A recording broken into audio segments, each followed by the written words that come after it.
देखते ही देखते आंखों के सामने 200 फीट चौड़ा और 50 फीट गहरा गड्ढा हो गया, जिसे हम सिंक होल कहते हैं।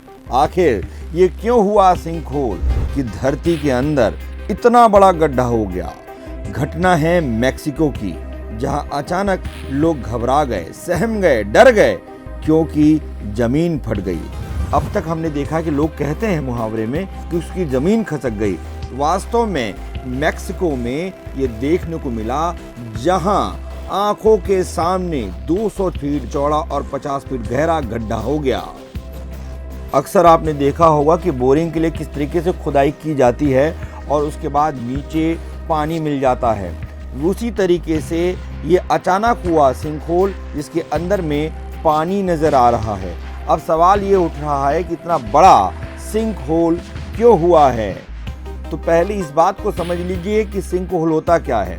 सिंक होल ऐसी जगहों पर आम होते हैं जहां जमीन के नीचे लाइमस्टोन, कार्बोनेट चट्टान, सॉल्ट बेड ऐसी चट्टानें हों जो भूमिगत पानी के सर्कुलेशन की वजह से घुल जाती हों। चट्टान के घुलने से नीचे की जगह बन जाती है।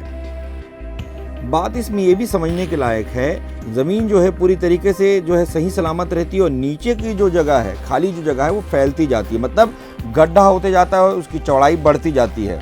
आपने देखा होगा कि किस तरीके से बड़ी बड़ी इमारतें ढह जाती हैं, उसी तरीके से ये ढहना शुरू हो जाती है।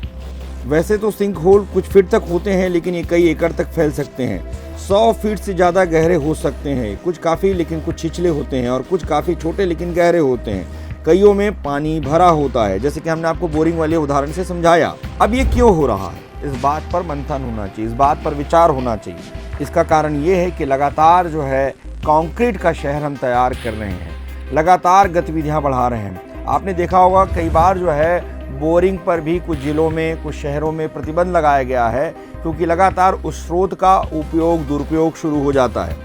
भूमिगत जल को शहरों में पानी सप्लाई करने या सिंचाई के लिए पंप से निकालने वाले निर्माण कार्यों के चलते नीचे की जमीन खोखली हो जाती है। पानी के प्राकृतिक रास्तों को बदलने से भी ये बनने लगते हैं। कई बार पानी भरने के लिए, तालाब बनाने के लिए मटेरियल का भार इतना ज़्यादा हो जाता है कि ज़मीन धंस जाती है। लेकिन सोचने वाली बात ये है, ये इसलिए होता है कि हम जो है भूमिगत जो जल है उसका दुरुपयोग शुरू कर देते हैं।